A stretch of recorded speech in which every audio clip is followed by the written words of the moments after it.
Hello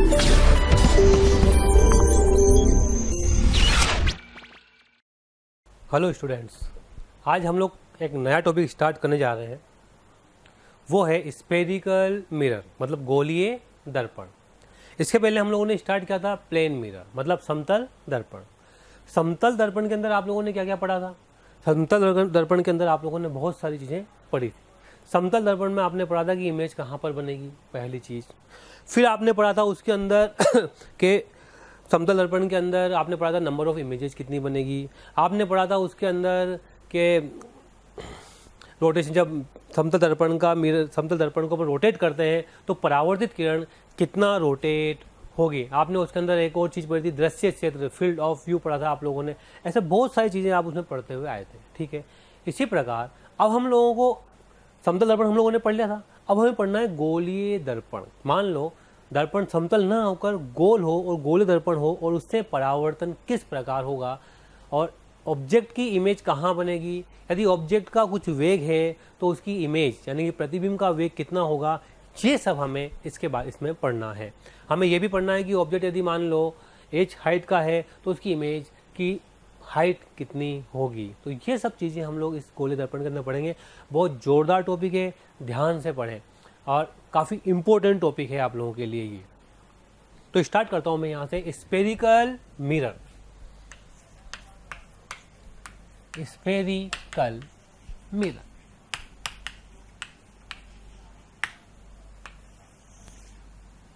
okay. Hindi में बोलते हैं अपन इसको गोलीय दर्पण। यहां लिख रहा हूं मैं गोलीय दर्पण, ठीक है। यह भी दर्पण ही है। और यहां हम लोग आगे बढ़ते हैं। बहुत ध्यान सुनना कि सबसे पहले बात करता हूं मैं गोलीय दर्पण कैसे बनेगा, उसकी हम बात करते हैं। एक गोलाकार हम लोग ग्लास लेते हैं, गोलाकार एक कांच लेते हैं। कौन सा गोलाकार? कि इस प्रकार एक गोलाकार कांच लेते हैं। ले लिया आप लोगों ने, ओके। अब मैंने एक काम किया, इसकी इस वाली सरफेस को पॉलिश कर दिया। क्या कर दिया? पॉलिश कर दिया, ओके। एक को लेता हूं मैं गोलाकार दर्पण, एक स्फेरिकल मतलब गोलाकार एक ग्लास ले लिया मैंने। इसको मैंने अंदर से पॉलिश किया। आप देख सकते हैं इसको बाहर से पॉलिश किया हुआ है, इसको अंदर से पॉलिश किया हुआ है। तो क्या होगा? फिर मैंने इसको यहां से कट कर लिया और मैंने इसको यहां से कट कर लिया। तो आपके पास दो अलग अलग प्रकार के दर्पण बनेंगे। ये कैसा बनेगा? ये गोलाकार हो गया। गोलाकार होने के बाद और ये क्या हो गया? ये पॉलिश सरफेस, डन। यहां पर कैसा हो गया? ये वाला हो गया और ये गोलाकार और ये वाला आपका पॉलिश सरफेस हो गया। तो आप ध्यान से देख सकते हैं कि आपको दो दर्पण मिले। कैसे? कि सर इसके अंदर जो परावर्तक भाग है, ये वाला भाग परावर्तक है। इसमें कौन सा वाला भाग परावर्तक है? इसमें ये बाहर वाला भाग परावर्तक है। ये वाला भाग कौन सा हो जाएगा? आपका अवशोषक। और ये वाला भाग कौन सा हो जाएगा? आपका अवशोषक, ठीक है। तो ये है परावर्तक भाग। परावर्तक भाग मतलब क्या हुआ? जहां से किरण जाएगी और परावर्तित होकर वापस आएगी। ये भी कौन सा है? परावर्तक भाग। परावर्तक भाग, जहां से किरण जाएगी और वापस पलटकर वापस आएगी। तो ये है आपका परावर्तक भाग। तो आप ध्यान से देख सकते हैं कि ये परावर्तक भाग जो इसमें इधर है और इसमें इधर है, इसका मतलब जो इमेज बनेगी, बिंब का जो प्रतिबिंब बनेगा, वो भी क्या बनेगा? अलग अलग जगह पर बनेगा। इसके इन दोनों के गुण अलग अलग होंगे। अब हमें इन दोनों के नाम देने हैं। एक का नाम दिया गया है अवतल दर्पण और एक का नाम दिया गया है उत्तल दर्पण, ओके। तो दो प्रकार के आप लोगों ने स्फेरिकल मिरर ले ली, एक अवतल दर्पण और दूसरा ले लिया आपने उत्तल दर्पण, ठीक है। तो यहां पर इसका नाम लिखा आपने अवतल और इसका नाम लिखा आपने उत्तल। तो एक चीज मैंने आपको बताई कि किस प्रकार से आपका अवतल दर्पण बना और किस प्रकार से आपका उत्तल दर्पण बना, ठीक है। आगे बढ़ते हैं।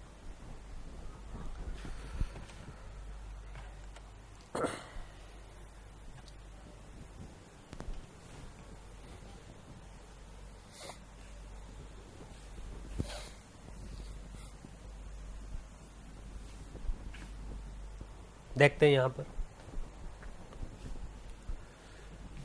तो स्पेरिकल मिरर गोल दर्पण दो प्रकार के हो गए। एक हो गया आपका अवतल दर्पण, इसे बोला आपने कॉनकेव मिरर। थोड़ा इंग्लिश का नाम याद रखें, कोई परेशानी नहीं होगी। कॉनकेव मिरर, अवतल दर्पण, ठीक है। दूसरा कौन सा हुआ आपका? उत्तल दर्पण। मैं इधर लिख रहा हूं, दूसरा हुआ आपका उत्तल दर्पण। कौन सा हुआ? उत्तल दर्पण। इसको बोला आपने कॉन्वेक्स मिरर। ओके, तो दो प्रकार के हो गए गोल दर्पण, दो प्रकार के हो गए। पहला अवतल दर्पण और दूसरा हो गया कॉन्वेक्स मिरर यानी कि उत्तल दर्पण। अब इन दोनों के बारे में हमें आराम से पढ़ना है एक एक बार। तो अवतल दर्पण कौन सा हो जाएगा बच्चों? थोड़ा सा ध्यान देना। जैसे ये वाली सरफेस को आपको क्या करना होगा? पॉलिश, बाहर वाली सरफेस को आपको पॉलिश करना होगा। ये अवतल दर्पण। अच्छा, बहुत सी बार कोई ऐसे बना दे मान लो आपको,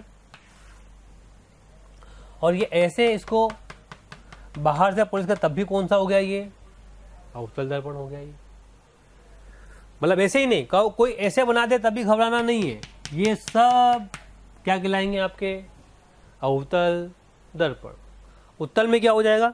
सॉरी, उत्तल के अंदर ये रिफ्लेक्टिंग सरफेस ये वाली होगी, उभार वाला भाग। और अगर ऐसे देखोगे तो ये देखिए आप, ये भी कौन सा हो जाएगा? आपका उत्तल दर्पण। मतलब जो रे आएगी वो इस और इस भाग से रिफ्लेक्ट हो जाएगी।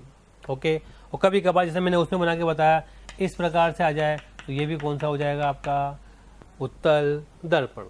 मतलब रे जो आएगी यहाँ पर, मान लो रे ऐसे आई तो ऐसे रिफ्लेक्ट हो जाएगी, यहाँ पर ऐसे आएगी तो वो ऐसे रिफ्लेक्ट हो जाएगी, यहाँ पर अगर ऐसे गई तो वो ऐसे रिफ्लेक्ट हो जाएगी। ठीक है, यहाँ पर ये किरण आई और ये ऐसे परावर्तित हो जाएगी, और यहाँ पर ऐसे किरण जाएगी तो ऐसे परावर्तित हो जाएगी। तो ये सब क्या होंगे? हमारे उत्तल दर्पण। ठीक है, तो ये दोनों चीज़ें आपके सामने आ गई कि अवतल दर्पण क्या होता है, एक उत्तल दर्पण क्या होता है। हम इन्हें समझ चुके हैं। हम ये भी समझ चुके हैं कि उत्तल दर्पण के अंदर कौन सा वाला भाग परावर्तक होगा, कौन सी वाली भाग पॉलिश होगी। ऐसे उत्तल दर्पण में भी हम लोग ये समझ चुके हैं कि कौन सा वाला भाग परावर्तक होगा और कौन सा वाला भाग पॉलिश वाला होगा। डन एकदम से बच्चों? ओके, आगे बढ़ते हैं।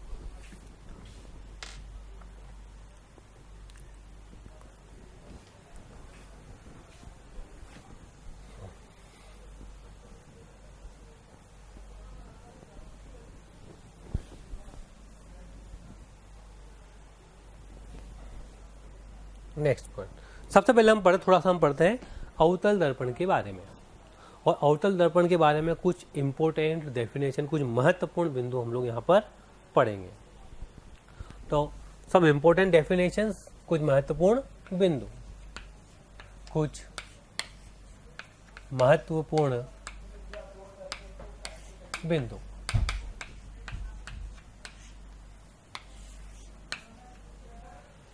कुछ महत्वपूर्ण बिंदु, सम इंपॉर्टेंट डेफिनेशन। ये क्या होती है?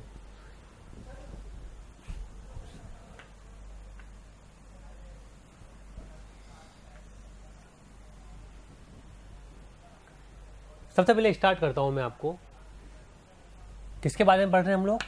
अवतल दर्पण के बारे में। अवतल दर्पण, ये दोनों के लिए सेम होंगे, ये दोनों के लिए सेम होंगे। तो मैं आपको दोनों के लिए बता के चलूंगा, लेकिन पहले थोड़ा सा पहले मैं अवतल दर्पण के लिए लूंगा ताकि दिक्कत नहीं आए, मिक्स ना हो कोई भी चीज आपके, दोनों चीजें अलग अलग रहे। इसके अंदर पहली चीज पढ़ाऊंगा मैं आप लोगों को, सबसे पहले सेंटर ऑफ कर्वेचर यानी कि वक्रता केंद्र क्या होता है। वक्रता केंद्र पहली चीज में पढ़ाऊंगा मैं आपको, वक्रता केंद्र। सेंटर ऑफ कर्वेचर बोलते हैं, क्या बोलते हैं? और इसको हम सी से बताते हैं। किससे बताते हैं हम लोग इसको? सी से, वक्रता केंद्र। ये क्या होता है? जैसे ये आपका अवतल दर्पण है बच्चों, ठीक है। अब इसका वक्रता केंद्र क्या होगा? मतलब ये इसका वक्र है, है। यदि इस वक्र को आपने कंप्लीट किया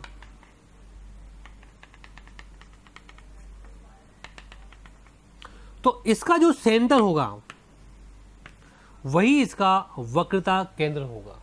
ठीक है, मतलब वक्रता केंद्र से उस मिरर की हर पॉइंट की डिस्टेंस सेम होगी और वो रेडियस के बराबर होगी। ये इसका वक्रता केंद्र कहलाता है। ठीक, या उल्टा बोल सकते हैं। कैसे बोल सकते हैं कि जिस स्फेरिकल, जिस गोलाकार कांच से ये आपका दर्पण बना है उसका केंद्र ही वक्रता केंद्र होगा इस अवतल दर्पण का।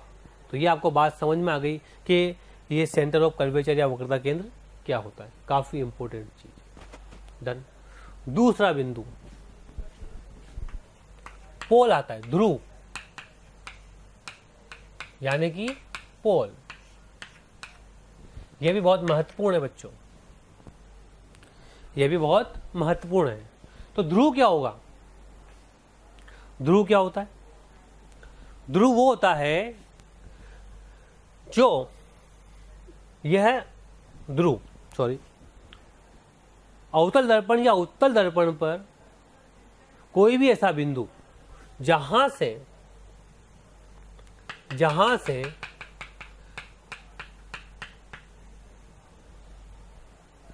आप बिंब और प्रतिबिंब की दूरियों को आसानी से मेजर कर सके, वो क्या होता है? आपका ध्रुव होता है। मोस्ट प्रोबेबली जनरली हम लोग इस ध्रुव को यह भी बोलते हैं कि वक्रता अवतल दर्पण का या उत्तल दर्पण का मध्य बिंदु उसका ध्रुव कहलाता है। लेकिन इससे अच्छी डेफिनेशन ये है कि किसी भी दर्पण पर, चाहे अवतल हो चाहे गोलीय दर्पण की बात कर रहा हूं, किसी भी दर्पण पर चाहे उत्तल हो चाहे अवतल हो, ध्रुव वह बिंदु होता है जहां से बिंब तथा प्रतिबिंब की दूरियों को आसानी से मेजर किया जा सके। तो आपने देखा कि आपने इसको यहां पर रख दिया और शांतिपूर्वक यह आपका ध्रुव आ गया। इसके बाद तीसरा पॉइंट आता है। तो अभी मैंने आपको 2 पॉइंट सिखाए। क्या क्या सिखाए? वक्रता केंद्र को सी से बताया, ध्रुव को पी से बताते हैं। ये और आप याद रखना, ध्रुव को हम लोग पी मतलब पोल से बोलते हैं। ओके, अगला बिंदु चलते हैं। तीसरी बात आती है इसमें मुख्य अक्ष। मुख्य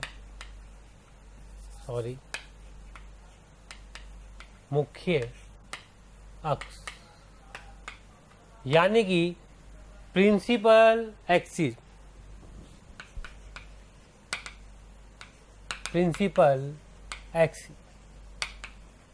बहुत इंपॉर्टेंट है,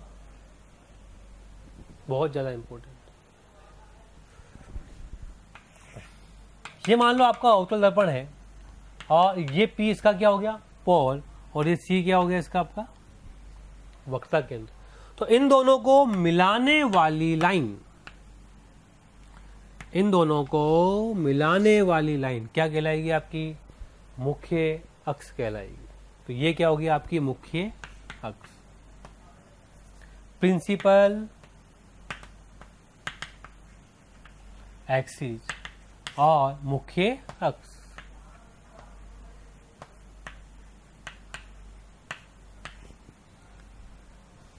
एकदम क्लियर बात। मुख्य अक्ष। आगे बढ़ते हैं। इसी पर ऑब्जेक्ट की डिस्टेंस लेंगे हम लोग और इसी पर हम लोग इमेज की डिस्टेंसेज लेंगे, इसीलिए ये इंपॉर्टेंट होती है।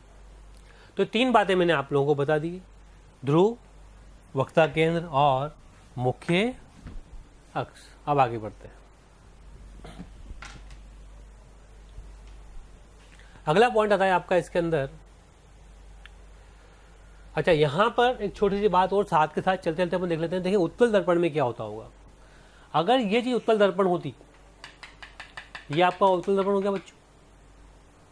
अगर मैं यहां बात करूं कि सर सेंटर ऑफ कर्वेचर क्या होता, वक्रता केंद्र क्या होता, तो इसमें वक्रता केंद्र इस तरफ होता। इसमें वक्रता केंद्र इस तरफ होगा, इसमें पोल यहां पर होगा। ठीक है, पोल तथा सी को मिलाने वाली लाइन क्या कहलाएगी? प्रिंसिपल एक्सिस कहलाएगी। ये आपके यहाँ पर प्रिंसिपल एक्सिस यानी कि मुख्य अक्ष हो गई। ये ध्रुव हो गया आपका, ये वक्रता केंद्र हो गया आपका। तो ये अवतल दर्पण के लिए हो गए, सॉरी ये उत्तल दर्पण के लिए हो गए और ये अवतल दर्पण के लिए हो गए। तीनों बातें दोनों दर्पणों के लिए सेम होती है। आगे बढ़ते हैं फिर।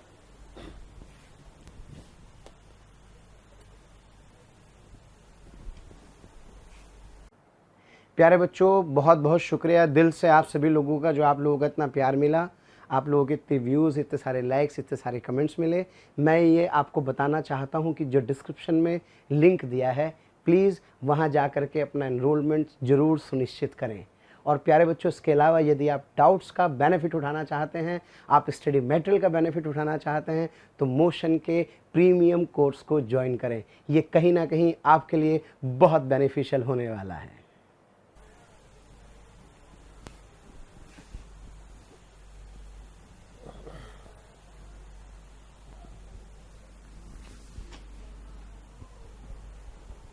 आगे बढ़ते हैं। वो होती है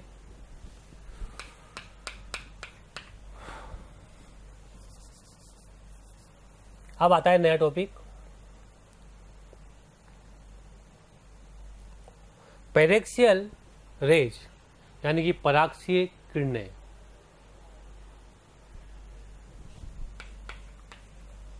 पैरेक्सियल रेज यानी कि पराक्षीय किरणें। किरणें तो किरणें होती है, इन्हें पराक्षीय क्यों बोला?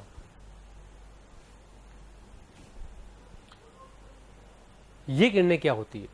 इंग्लिश में बोलते हैं इनको पैरेक्सियल रेज और हिंदी में बोलते हैं इनको पराक्षीय किरणें। ये क्या होती है बच्चों, ध्यान देना, काफी इंपॉर्टेंट है, बहुत ज्यादा इंपॉर्टेंट है ये टॉपिक कि पराक्षीय किरणें क्या होती। ओके, तो मैं बताऊं आपको।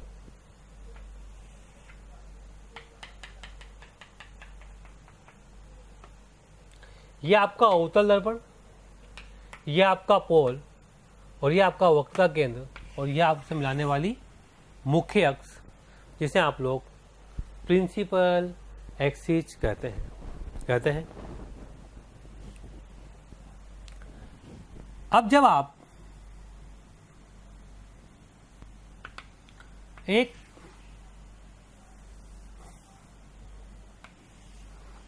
आपतित किरण को इस तरह से भेजते हैं, भेज दिया आप लोगों ने, तो आप देखिए ये इसका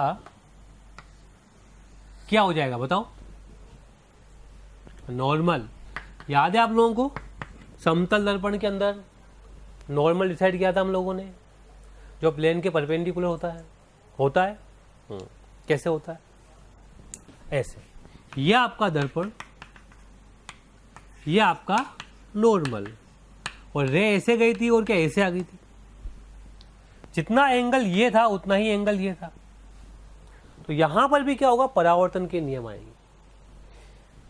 आपने इसके समानांतर, मुख्य अक्ष से समानांतर एक किरण भेजी, तो ये एंगल थीटा, तो ये पलटकर यहां पर कहीं आ गई और उसने मुख्य अक्ष को इस पॉइंट पर कट किया। ओके, और ये एंगल कितना हो गया आपका? थीटा। अब यदि ये एंगल थीटा ज्यादा है,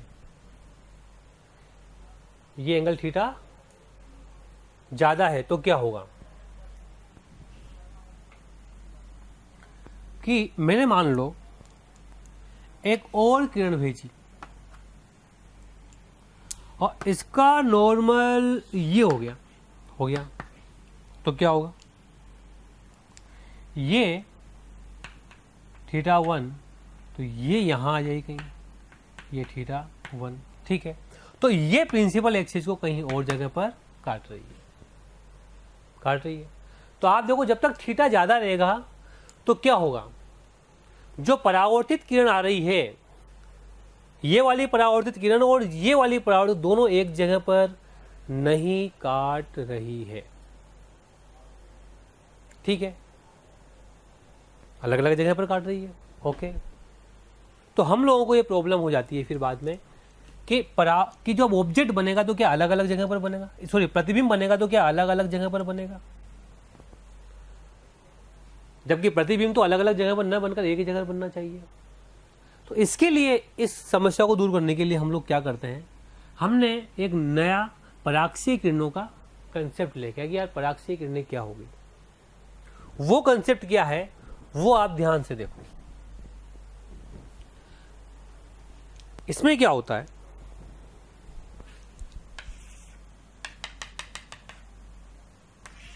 ये आपका पोल और ये आपका वक्रता केंद्र।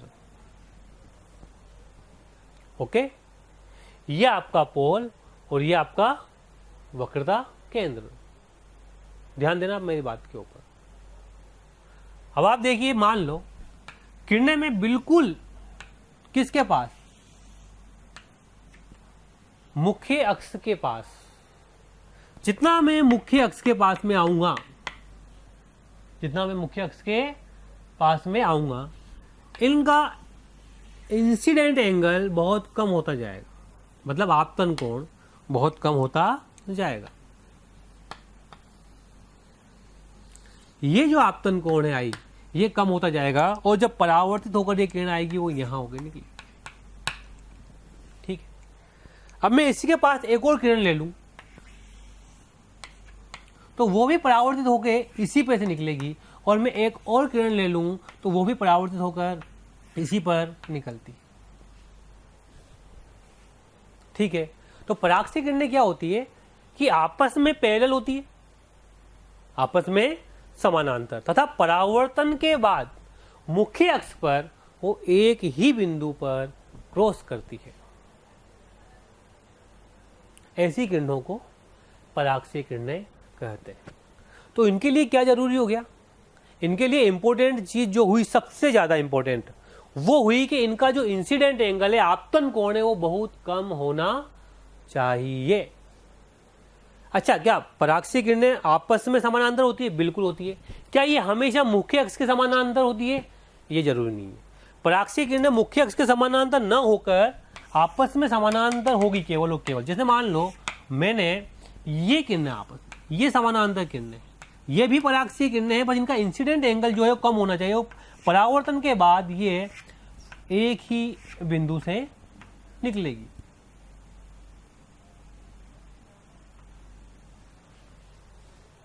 परावर्तन के बाद ये एक ही बिंदु से, सॉरी ये यहां न काट कर ये कहीं यहां पर इस तरह से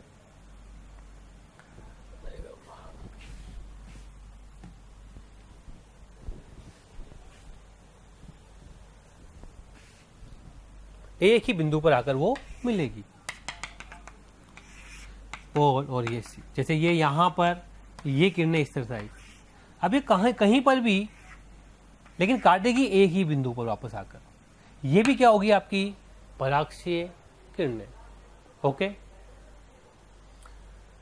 तो आपने क्या देखा कि जब मैंने सिंपल किरणें भेजी थी जिनका आपतन कोण बहुत ज्यादा था और वो मुख्य अक्ष के समानांतर थी, चाहे ना हो, वह एक ही बिंदु पर आपस में नहीं काट पाएगी। बहुत सारी किरणें एक बिंदु पर आपस में नहीं काट पाएगी, अलग अलग जगह पर जाएगी। ओके, जबकि यहां क्या होगा, वह सारी की सारी किरणें एक ही बिंदु पर किसी न किसी बिंदु पर काट रही होगी या मिल रही होगी। इन किरणों को क्या कहते हैं हम लोग? पराक्षीय किरणें। ठीक है, तो अब आपको समझ में आया होगा थोड़ा सा कि हाँ यार पराक्षीय किरणें क्या होती है। पराक्षीय किरणें वो होती है जिन पे तीन बातें मैं आपको लिखाता हूं पराक्षीय किरणों के लिए। पहली बात क्या हो जाएगी आपकी, इनका आपतन कोण छोटा होता है। ठीक है, बहुत छोटा, लेस देन 5 डिग्री, ये कहूँगा मैं। दूसरा, ये मुख्य अक्ष के पास होती है। दूसरा, ये मुख्य अक्ष के पास में होती है। तीसरा, ये आपस में समानांतर होती है। हो गई 3 बातें आप लोगों को। यदि मैं इनको एक ही डायग्राम में बनाने की कोशिश करूं तो देखते हैं। मान लो सबसे पहले मुख्य अक्ष के समानांतर है, तो ये इस तरह से यहां कट जाएगी। ये भी पराक्षीय किरणें आपस में समानांतर है, तो ये यहाँ पर आकर कट करेगी, ये यहाँ कर रहा है। और भी आप चाहो तो ऐसे बना सकते हैं। डायग्राम में दूर दूर बन रहा है, लेकिन होगी मुख्य अक्ष के पास। ये ध्यान रख लेना कि सर आप तो ऐसे बना रहे हो, इसमें ऐसा नहीं है, ठीक है। तो ये डायग्राम में बनाने के चक्कर में इस प्रकार से ये एक ही बिंदु पर काटेगी। तो ये सब क्या है, इन सब का आपतन कोण बहुत कम होगा, जो पहली लाइन है। ये सब मुख्य अक्ष के पास में होगी। दूसरा, तीसरा क्या होगा, ये आपस में समानांतर है। क्या है, ये आपस में समानांतर। तो जब ये परावर्तित होती है तो किसी एक बिंदु पर मिलती चली जाती है। ठीक है बच्चों, तो हम लोग कौन सी किरणें काम लेते हैं, पराक्षीय किरणें काम में लेते हैं, ताकि परावर्तन के बाद वो हमें कहीं न कहीं एक बिंदु पर जाकर मिले और हमें अच्छा प्रतिबिंब मिले। ठीक है, तो ये होगी हमारी पराक्षीय किरणें। लेकिन अगर पराक्षीय किरणें नहीं है और यदि एंगल बढ़ा दिया हुआ है, तो आप समझ रहे हो कि वो हर एक किरण एक जगह पर आकर नहीं मिलेगी। ओके, आगे बढ़ते हैं।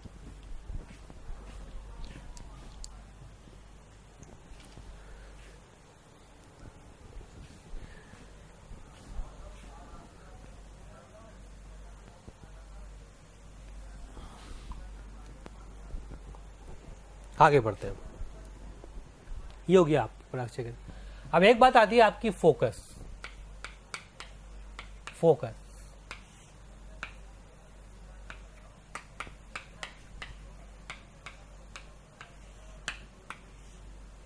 ओके, क्या बात आती है आपकी फोकस। एक और डेफिनेशन, नेक्स्ट डेफिनेशन, फोकस।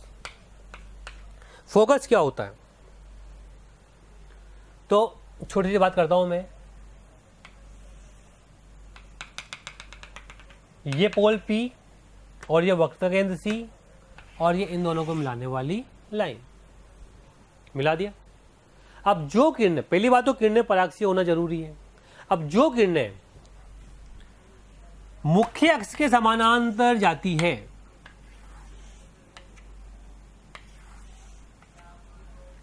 वो मुख्य परावर्तन के बाद मुख्य अक्ष को एक जगह पर कट करती है। उस कटान बिंदु को हम लोग फोकस कहते हैं। उस कटान बिंदु को हम लोग फोकस कहते हैं। है आसान सा काम। अब आप सोच के देखो कि ये किरणें अलग अलग होती, मतलब ये किरणें यदि दूर दूर होती, इनके आपतन कोण बहुत ज्यादा होते, इनके आपतन कोण बहुत ज्यादा होते, ये एक जगह पर कट नहीं करती। ठीक है, इसीलिए हम लोग कौन सी किरणें काम में लेंगे बच्चों, पराक्षीय किरणें काम में लेंगे। ओके, तो ये एक जगह पर मुख्य अक्ष पर काटती है और इस बिंदु को हम लोग क्या कहते हैं, फोकस। तो ऐसी पराक्षीय किरणें जो मुख्य अक्ष के समानांतर है, गोले दर्पण से परावर्तन के बाद मुख्य अक्ष को एक जगह पर कट करती है, उस बिंदु को क्या कहते हैं हम लोग, फोकस कहते हैं। ठीक है, हसरतें दिल में दबाने से क्या होगा, सिर्फ एक बार होठ हिलाकर तो देखो, और सिमट आएगा आसमां आगोश में तुम्हारे, चाहत की बाहें फैलाकर तो देखो, और निगाहों से निगाहें मिलाकर तो देखो, नए लोगों से रिश्ता बनाकर तो देखो। हालांकि प्यारे बच्चों, अब हम आप नए नहीं हैं, बहुत दिनों से आपका हमारा कांटेक्ट हो चुका है। मेरा आपसे यही कहना है कि प्लीज़ सब्सक्राइब करें, और जो हमारा बेल आइकन है प्यारे बच्चों, उसको हिट करें, क्योंकि कहीं ना कहीं जो रिक्वेस्ट आप लोगों की हमें मिलती हैं कमेंट्स के माध्यम से, उसमें हम ये चाहते हैं कि जो भी आपकी रिक्वेस्ट आ रही है उनको अपडेट करें। जो टॉपिक आपके छूट गए हैं वो टॉपिक आपको कहीं ना कहीं जरूर दें। तो वो टॉपिक आपको प्रोवाइड करने के लिए आपको इन्फॉर्मेशन कैसे कहीं ना कहीं मिले, तो आपको किसी से पूछने की जरूरत नहीं है, just to subscribe the channel. Okay, subscribe करें और बेल आइकन को हिट करें। Thank you. काफ़ी इंपॉर्टेंट पॉइंट है फोकस, काफ़ी ज़्यादा इंपॉर्टेंट पॉइंट है फोकस। ओके, ये बात हो गई यहाँ पर। अगला पॉइंट, अच्छा इस फोकस के बाद में अवतल दर्पण में भी यहाँ कर लूँ, उत्तल दर्पण में भी कर लूँ तो कोई दिक्कत नहीं होनी चाहिए। कैसे? ये आपका उत्तल दर्पण है, ओके, ये आपका उत्तल दर्पण है, ये आपका पोल है और ये आपका सी है। अब जैसे किरणें ये यहां पर आई, इधर ही आएगी मुख्य अक्ष के समानांतर, और ये आपका सेंटर ऑफ कर्वेचर है, तो परावर्तित होकर ये ऐसे चली जाएगी, इधर नहीं आएगी उधर ही जाएगी। ये आपका नॉर्मल हो गया। इसी प्रकार एक और ले लूं मैं, तो परावर्तित होकर यह भी ऐसे कहीं चली जाएगी।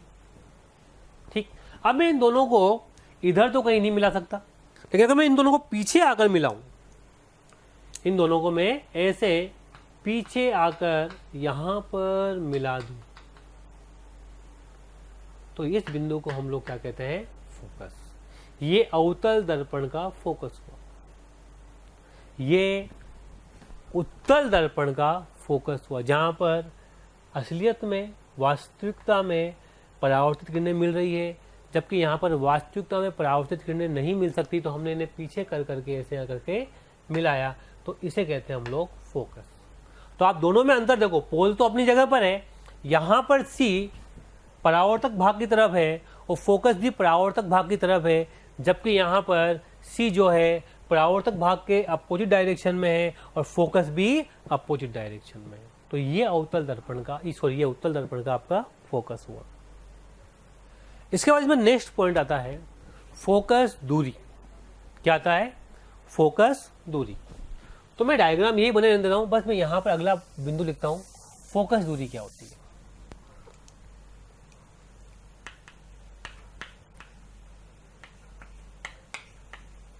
फोकस दूरी ये होती है एफ और पी के बीच की डिस्टेंस, मतलब ध्रुव और फोकस के बीच की दूरी को हम लोग फोकस दूरी कहते हैं। ओके, आसान सी बात हो गई। यहां से यहां तक के बीच की डिस्टेंस को हम लोग फोकस दूरी कहते हैं। ध्रुव और फोकस के बीच की दूरी को हम लोग उसे स्मॉल एफ से बता देते हैं। किससे बता देते हैं? इससे हम फोकस दूरी को हम लोग स्मॉल एफ से बता देते हैं। ध्रुव और फोकस के बीच की दूरी को हम लोग स्मॉल एफ से बता देते हैं, और ये क्या होती है? हमारी फोकस दूरी। ये हम सब जानते हैं। अब इसमें आगे बढ़ा जाए तो ये फोकस दूरी हो गई आपकी, ठीक है। अब क्या होता है? फोकस दूरी और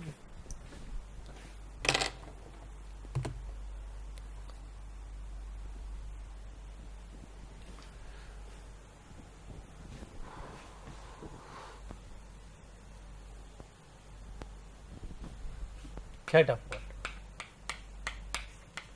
फोकस दूरी तथा वक्रता त्रिज्या में संबंध।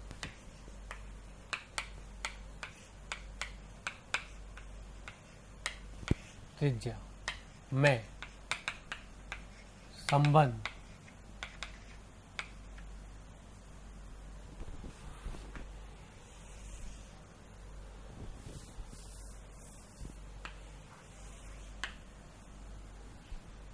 फोकस दूरी तथा वक्रता त्रिज्या में संबंध। बहुत ध्यान से देखें, काम की चीज़ है इसे निकालने के लिए।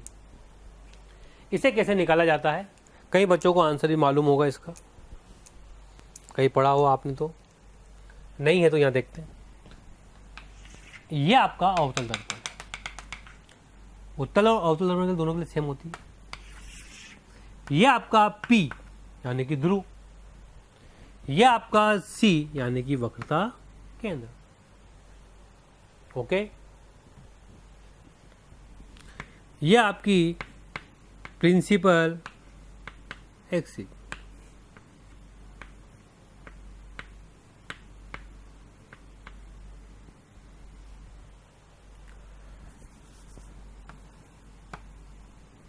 ओके, तो देखिए ध्यान से यहां पर आप फोकस दूरी तथा वक्रता त्रिज्या में संबंध। तो वक्रता त्रिज्या कितनी होगी, यहां से यहां तक की दूरी कितनी हो गई r। सबसे पहले अपन यहां से यहां तक की डिस्टेंस कितनी हो गई, कैपिटल R, वक्रता त्रिज्या। ये आपकी एक आपतित किरण है, आपतित किरण, ठीक। और ये क्या हो गया, अभिलंब। अभिलंब याद है आप लोगों को, अभिलंब जरूरी है। और ये एंगल हो गया आपका थीटा। ये कौन सा कोण हो गया, आपतन कोण। ये भी कौन सा हो गया आपका, आपतन कोण। अब जैसे यहां से परावर्तन होगा तो परावर्तित हुए किरण कहां पर आएगी प्यारे बच्चों, ये इधर आ जाएगी। और ये हो गया आपका फोकस, डन एकदम। और ये दूरी हो गई आपकी फोकस दूरी F। अच्छा, ये दूरी कितनी है यहां से यहां तक, कितनी है R, वक्रता त्रिज्या। तो ये दूरी भी कितनी है यहां से यहां तक, R, वक्रता त्रिज्या, ठीक है। तो ये भी कितनी होगी यहां से यहां तक, R। अब रिलेशन निकालने के लिए ध्यान देना, मैंने यहां से इसके ऊपर एक परपेंडिकुलर ड्रॉ किया, तो ये हो गया आपका 90। तो ये कितना डिस्टेंस हो जाएगा यहां से यहां तक, R/2। तो ऊपर का भी कितना हो जाएगा, R/2। ओके, यहां ध्यान रखना थीटा बहुत छोटा है, थीटा जो एंगल है वो बहुत छोटा है। लिख देता हूं मैं, वरना फिर कहोगे सर इतने बड़े में ऐसे कैसे हो जाएगा। Theta is small. ओके, अब देखिए, तो यार ये दूरी कितनी हो जाएगी, अगर ये R/2 है, थीटा है, 90 है, तो ये हाइपोटेनस हो गई, मतलब एक कर्ण हो गई। इस ट्राइंगल को देखोगे तो यहां से यहां तक CF हो जाएगा आपका R/2 सेक थीटा हो जाएगा। मुझे तो F निकालना है, तो मेरा F किसके बराबर हो जाएगा, F हो जाएगा मेरा R - R/2 sec theta. Okay, theta बहुत छोटा है, तो आपका sec theta is almost equal to 1। तो आपका focus is almost equal to R - R/2, and ये आंसर आ जाएगा आपका R/2। तो फोकस क्या होता है, वक्रता केंद्र का आप, या उल्टा लिखो तो फोकस का डबल क्या हो जाएगा, आपकी वक्रता त्रिज्या R। डन एकदम से। तो आपने देखा फोकस दूरी और वक्रता त्रिज्या में संबंध आपने आसानी से यहां पर निकाल लिया। आगे बढ़ते हैं।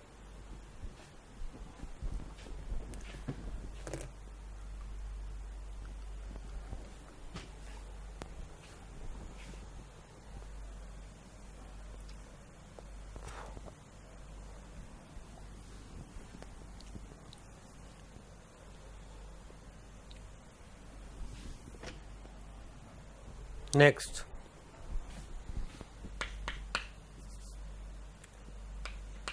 नेक्स्ट पॉइंट आएगा आपका focus, focal plane. Focal plane मतलब फोकस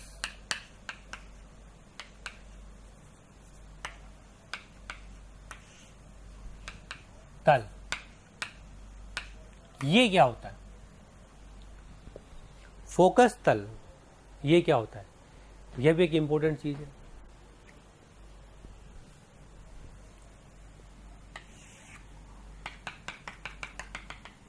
ध्यान दे लेना आप। ये आपका अवतल दर्पण, यहां बात हो गई हमारी, ये हमारा अवतल दर्पण, ये P और ये C।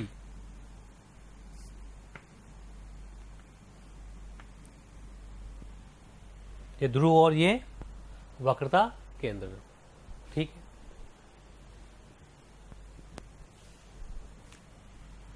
फोकल पे अभी अभी आपने देखा, मैंने आपको बताया भी था कि जो पराक्षीय किरणें होती है वो किसी न किसी बिंदु पर आकर मिलती है। तो सबसे पहले मैंने ये वाली पराक्षीय किरणें ली और ये यहां पर आकर मिल गई, ठीक। अब मान लो मैं ये लेता हूं पराक्षीय किरणें, किसी एंगल पे, थोड़ा सा एंगल बनाता हूं, तो ये यहां पर कहीं आकर मिलेगी। और लेता हूं मैं, ले लो भैया, ये ऐसे ले लो आप, तो ये कहां पर आकर मिलेगी? ये यहां पर आकर मिलेगी। अगर आप नीचे से लोगे तो ऊपर चली जाएगी। तो जनरली आप देखोगे कि ये सब जितने भी हैं फोकस एक प्लेन पर आएंगे। कहां आएंगे? एक प्लेन पर आएंगे। इस प्लेन को हम लोग फोकल प्लेन कहते हैं। क्या कहते हैं इसको हम? Focal plane. इसको समझने का प्रयास करना। डायग्राम आपको दिखाई दे रहा हो, आपको लग रहा हो लाइन है, लाइन नहीं है, ये आपका अवतल दर्पण, ये वाला हाथ परावर्तक और ये अवशोषक, ठीक। तो यहां पर जो इस तरह से प्लेन बनेगा वो प्लेन क्या कहलाएगा? आपका फोकल प्लेन। और जितने भी फोकस है वो सब इस, जितने भी अलग अलग एंगल पे जो पराक्षीय किरणें बन रही है उन सब के जो फोकस बनेंगे वो सब इस प्लेन के अंदर लाई कर रहे होंगे, इस प्लेन के अंदर ही विद्यमान होंगे। इस प्लेन को कहते हैं हम लोग फोकस प्लेन। एक बात ध्यान रख कि किरणें पराक्षीय होनी चाहिए, बस। तो ये मेरे ख्याल से आपको समझ में आ गया होगा कि फोकल प्लेन क्या होता है। अपर्चर,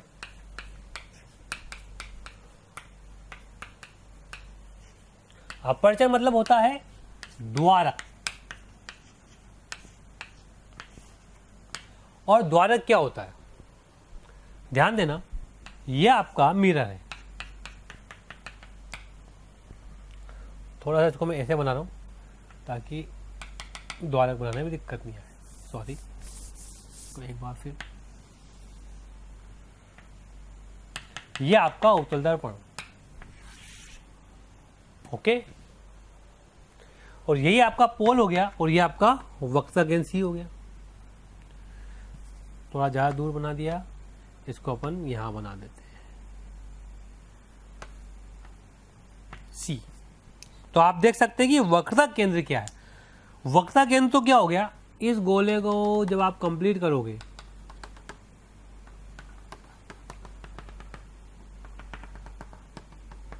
तो ये तो इसका वक्रता केंद्र हो गया। अगर मैं द्वारक की बात करूं तो आप एक चीज ध्यान दें कि ये भी एक एरिया है जहां से सारी आपतित किरणें जाकर परावर्तक भाग पर जाकर टकराएगी। कैसे? ये, ओके। इस एरिया से परावर्तक भाग पर जाकर किरणें टकराती है, तो जो ये वाला एरिया होता है ये द्वारक कहलाता है। ये क्षेत्रफल आपका द्वारक कहलाता है।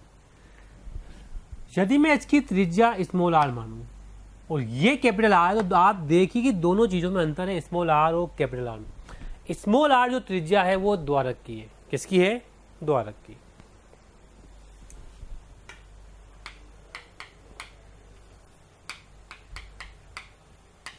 द्वारक की त्रिज्या। ठीक। और जो कैपिटल आर है वो वक्रता त्रिज्या है।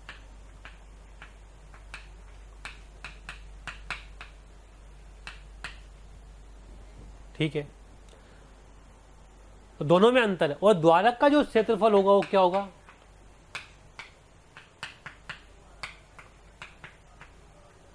वो हो गया आपका पाई आर स्क्वायर। तो इस क्षेत्रफल से जितनी किरणें आएगी अंदर, ये कम या ज़्यादा होगा, ज़्यादा होगा तो ज़्यादा इंटेंसिटी किरणें आएगी। प्यारे बच्चों, आपको वीडियो अगर पसंद आ रहे हैं तो प्लीज़ लाइक करें, शेयर करें और साथ ही साथ उन ज़रूरतमंद बच्चों को इसके बारे में ज़रूर इन्फॉर्मेशन दें जिनको इसकी कहीं ना कहीं आवश्यकता है। मैं जानता हूं आपका दिल बहुत अच्छा है, आप भी दूसरों के बारे में शायद उतना ही सोचते हैं जितना ये मोशन की टीम सोच रही होगी। तो प्यारे बच्चों, इसलिए इन लेक्चर्स के जो भी लिंक्स हैं वो अपने फ्रेंड्स के साथ ज़रूर शेयर करें। विश्वास कीजिए, जितने ज़्यादा लोग जुड़ेंगे उतना ज़्यादा आप लोगों का प्यार, स्नेह, लाइक और कमेंट्स के माध्यम से हमें प्राप्त होगा, जिससे मोशन की टीम मोटिवेटेड होगी और हम लोग दिन रात बहुत ऊर्जा के साथ प्यारे बच्चों आपके साथ काम करेंगे। कम होगा तो कम किया जाएगी हमारे पास। तो इस प्रकार इस तरह से इस द्वारक को डिफाइन किया गया है। आप समझे ना द्वारक का मतलब? ये जैसे ये आपका लेंस था तो ये द्वारक, ये यूं करूं तो मैं ये द्वारक, यहां से आपतित किरणें जाएगी,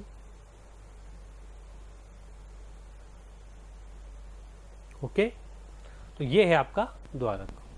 तो इस प्रकार हमने सारी डेफिनेशन अभी इसके बारे में पढ़ ली है। गोले दर्पण की ये सारी डेफिनेशन हम लोगों ने आज यहां पर पढ़ी है। अब आगे बढ़ते हैं नेक्स्ट बिंदु।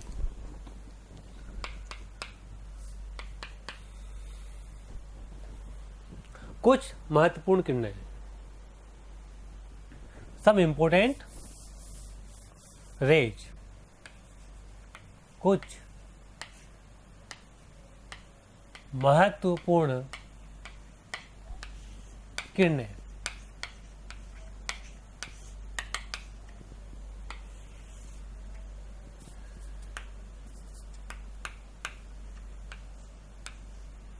सम इंपोर्टेंट रेज, ये क्या होती है?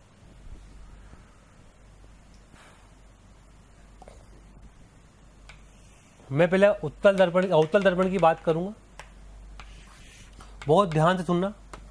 अब यही हमारे काम में आएगी, जो भी आएगी। जैसे मान लो एक किरण मुख्य अक्ष के समानांतर गई तो बताओ कहां से निकलेगी परावर्तित होकर? सीधी सी बात है, ये नॉर्मल, बार बार नॉर्मल बनाने की जरूरत नहीं है, लेकिन फिर भी अगर दिक्कत आए तो बना लेने में भी कोई परेशानी नहीं होनी चाहिए। अविलंब हमेशा वक्रता केंद्र से निकलेगा। तो एक लाइन तो ये होगी आपके पास, हो गई। दूसरी,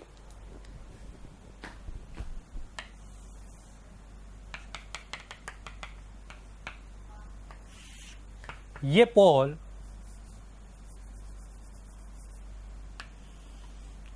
और ये वक्रता केंद्र। यदि आपने किसी आपतित किरण को पोल पर आपतित किया, कहां पर किया?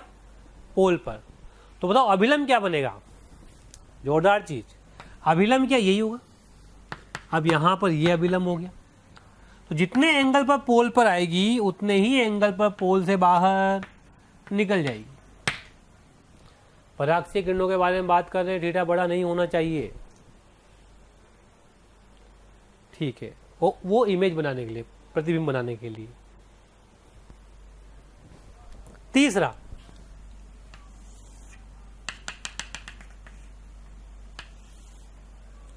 पोल और ये सी। अब जो किरण वक्रता केंद्र से होकर निकलेगी, बताइए वो कहां होकर आएगी? चाहे ये हो, बताओ कहां होकर आएगी? वापस क्या यही इसका अभिलंब हो जाएगा? तो परावर्तित होकर वापस वो वक्रता केंद्र से ही निकलेगी। एक डायग्राम और बना लेते हैं।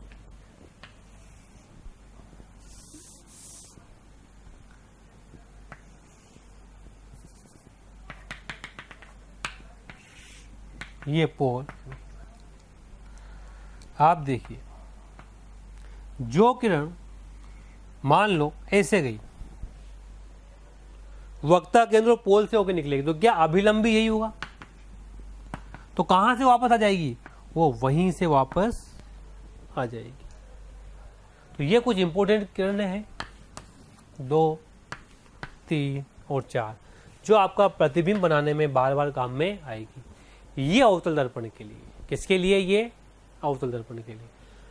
अब अपन बनाते हैं उत्तल दर्पण के लिए कौन कौन सी काम में आती है। उत्तल दर्पण,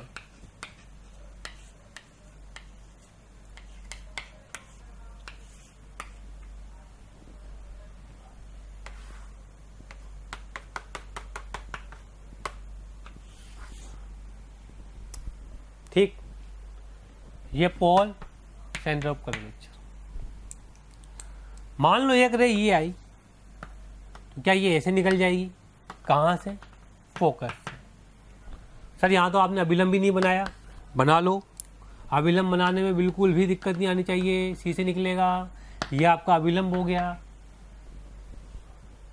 ऐसे नहीं कि ये परावर्तित किरण को आप अभिलंब से निकाल दो, सॉरी हाँ, इस परावर्तित किरण को आप सी से निकाल दो। नहीं, सी से नहीं निकलेगी, वो यहां से निकलेगी। ओके। दूसरा,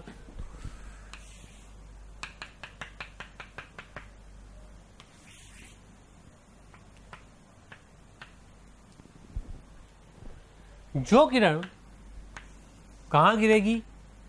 पोल पर, क्या वो पोल से ऐसे निकल जाएगी? दूसरा, सेम बात जो पहले थी वही अभी है। तीसरा,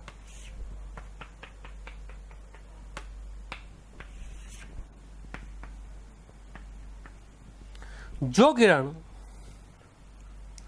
सी पर आ रही होगी सीधी, ये कहां से परावर्तित होगी? वापस उसी दिशा में परावर्तित हो जाएगी। तीसरी इंपॉर्टेंट रेज। फोर्थ,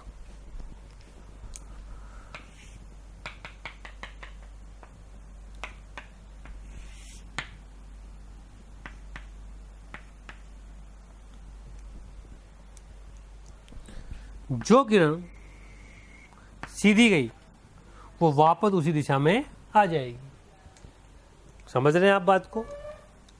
क्योंकि इसका अभिलंब क्या यही है बच्चों। तो जो किरण मुख्य अक्ष से होकर गुजरेगी वो वापस मुख्य अक्ष की तरफ ही परावर्तित हो जाएगी। इस प्रकार हम लोगों ने ये सब यहाँ पर देखा। तो ये महत्वपूर्ण किरणें हैं जो अवतल दर्पण में पढ़ी हम लोगों ने और उत्तल दर्पण में हम लोगों ने पढ़ी। तो हम लोगों ने इस सेक्शन में बहुत सारी चीज़ें पढ़ी। अब हम पढ़ेंगे इसके आगे कि इमेज कैसे बनती है। इमेज के लिए हमने पहले भी देखा था कि 2 किरणें सफिशिएंट होती है, पर्याप्त होती है। यहाँ पर भी 2 ही किरणें पर्याप्त होगी। यहाँ पर इमेज कैसे बनाएंगे उसका हम ध्यान देते हैं। तो फॉर्मेशन ऑफ इमेज, इसके बाद वाला टॉपिक फॉर्मेशन ऑफ इमेज, प्रतिबिंब का बनना। प्रतिबिंब को बनाना।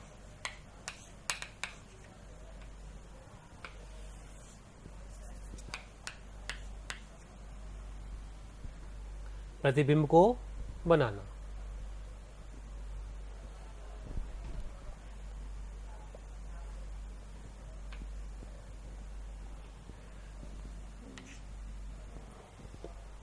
देखिए ध्यान से,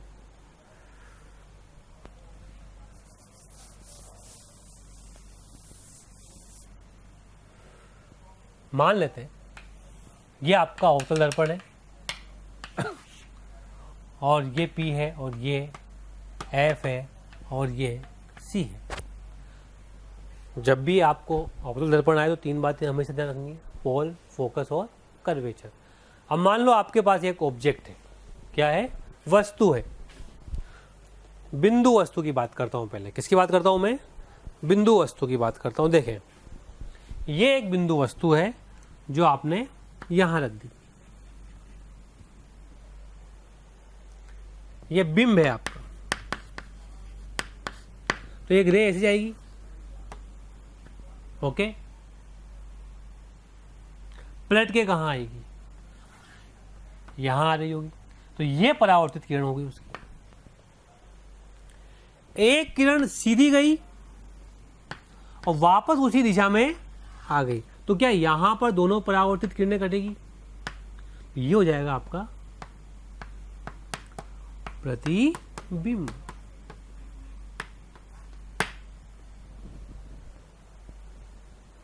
ओके, ये क्या कहलाएगा आपका प्रतिबिंब। नेक्स्ट, मान लो आपका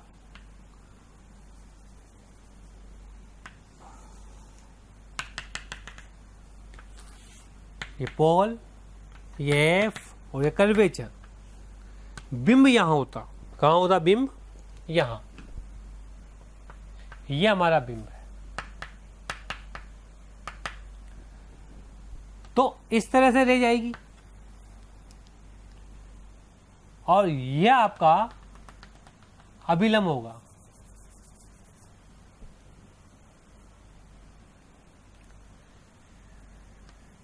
ऐसे रह जाएगी,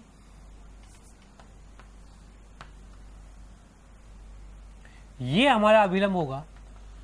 तो रे कैसे आएगी पलट के, रे पलट के ऐसे आएगी। ओके, ये आपतन कोण, ये परावर्तन कोण, एक जाएगी सीधी और पलटकर वापस ऐसे आएगी, तो यहां क्या बन जाएगा आपका प्रतिबिंब।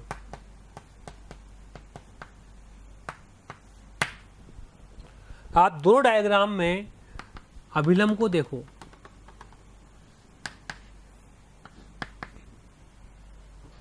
दोनों डायग्राम में आप अभिलंब को देखो, तो अभिलंब को देखने से आपको पता चलेगा कि किरण किस दिशा में परावर्तित होगी।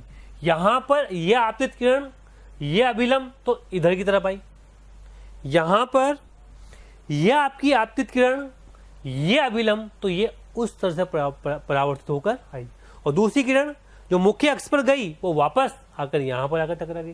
तो ये दो किरणें आपने काम में ली, एक किरण कौन सी होगी आपकी, जो मुख्य अक्ष पर गई, वापस परावर्तित होकर वहां पर आ गई।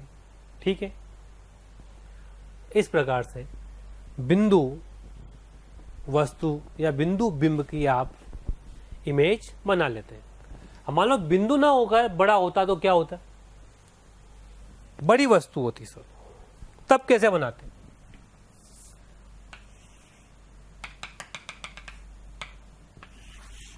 पोल, ये एफ और ये सी। मान लो आपकी वस्तु जो है वो ये वाली होती, इसका प्रतिबिंब बनाना है। ठीक, अब देखिए मैं यहां ए नाम दे दूं और मैं यहां बी दे दूं, तो मैं अगर ए का बना लूं फिर बी का बना लूंगा।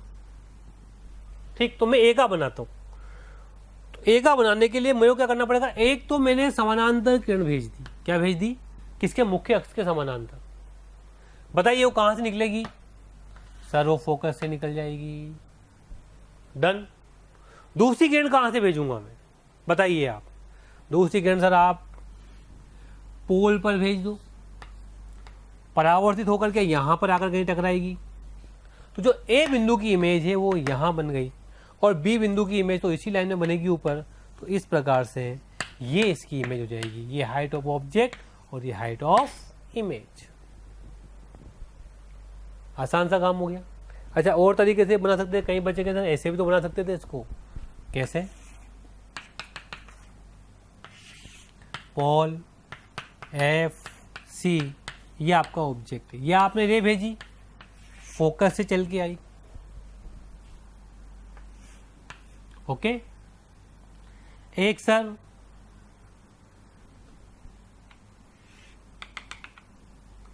जो सीधी जाएगी और वो वापस से कर्वेचर से होकर आएगी,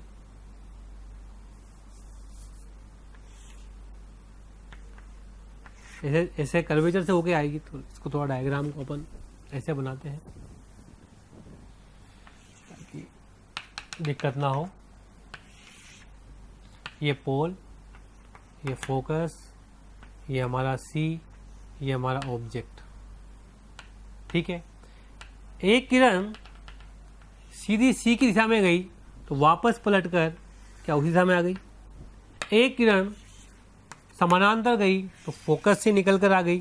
तो यहाँ पर आप देखो जो ए है, ए बिंदु का आपका यहाँ पर ए डैश इमेज बन गया इमेज। तो ये क्या हो गया आपका हाइट ऑफ ऑब्जेक्ट, ये क्या हो गया आप हाइट ऑफ। सेम बनेगी दोनों, जितने भी किरणें भेजेंगे आप उससे आराम से इमेज बना सकते। तो मैंने दो तरीके बनाए जो आपको अच्छा लगे। ये अच्छा लगे तो ये काम में ले लो, ये अच्छा लगे तो ये कई बच्चे और भी भेज सकते हैं, ऐसा नहीं है, जैसा चाहो वैसा आप बना सकते हो। लेकिन किरणें जो बताइए इंपॉर्टेंट किरणें, महत्वपूर्ण किरणें वही भेजेंगे ताकि हमें जल्दी से जल्दी प्रॉब्लम सोल्व करने में आसानी हो। और बताता हूं मैं आपको,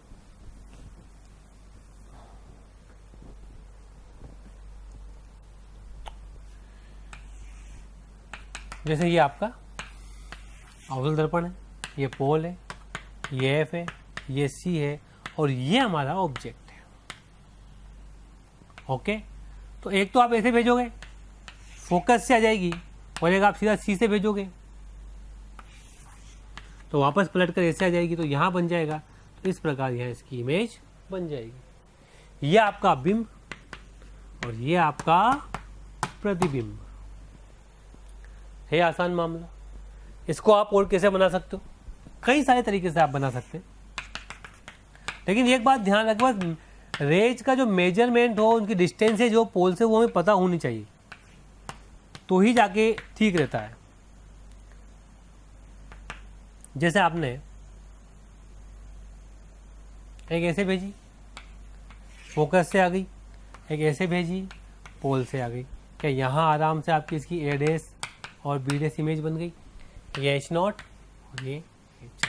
तो जो भी आपको अच्छा लगे ऐसे बनाए, आपको इमेज बनाना आनी चाहिए। ये रे डायग्राम आपको अच्छे से बनाने आने चाहिए, ये जरूरी है, ताकि बड़ी प्रॉब्लम के अंदर आपको जब रे डायग्राम बनाना होगा तो इतनी दिक्कत नहीं आएगी। रे डायग्राम बनाना सीखना जरूरी है। अच्छा, अवतल का लेते हैं, उत्तल का लेते हैं। ये आपका उत्तल दर्पण, पोल सी, पोल एफ और सी। ठीक प्यारे बच्चों, ये आपका ऑब्जेक्ट है, इसकी इमेज बनानी है, बनाओ। पहली किरण कैसे भेजेंगे, मुख्य अक्ष के समांतर। क्या यू निकल जाएगी, ये कहां से निकलेगी, एफ से। डन। दूसरी कहां से, पोल पे भेजोगे और ऐसे आ जाएगी। ठीक है, तो ये परावर्तित किरण और ये परावर्तित दोनों आपस में इधर कभी भी नहीं मिल सकती। कहां मिलेगी, ये पीछे बढ़ाया और इसको मैंने पीछे बढ़ाया तो क्या यहां मिलेगी। तो ये ए बी और ये हो गया मेरा ए डैश और ये बी डैश। तो ये हो गया मेरा हाइट ऑफ ऑब्जेक्ट, ये हो गया मेरा हाइट ऑफ इमेज। ओके, तो आप आराम से और बहुत अच्छे तरीके से सीख चुके हैं कि किस तरह से आपतित किरण आएगी और कैसे परावर्तित होगी, और ये आपतित किरण कैसे परावर्तित किरण हो जाएगी। पोल, फोकस और सेंटर ऑफ कर्वेचर आपने सीख लिया है। ओके, ठीक है। तो अब आपको जब भी इमेज बनानी होगी आप आराम से बना लेंगे और भी बनाएंगे आगे अपन इमेजों को। तो इस प्रकार प्रतिबिंब आपको बनाने होंगे। प्यारे बच्चों, अगर आपको लेक्चर पसंद आ रहे हैं और मैं आपसे कहता हूं कि आपको लग रहा है कि ये टॉपिक भी सर से ही पढ़ना है और आप उसके लिए कोई आपकी क्यूरी है या कोई भी आपके किसी भी तरह का प्रॉब्लम है, तो आप इस टोल फ्री नंबर पर संपर्क कर सकते हैं। टोल फ्री नंबर है 18002121 1800212799 1821 799 18002121 799।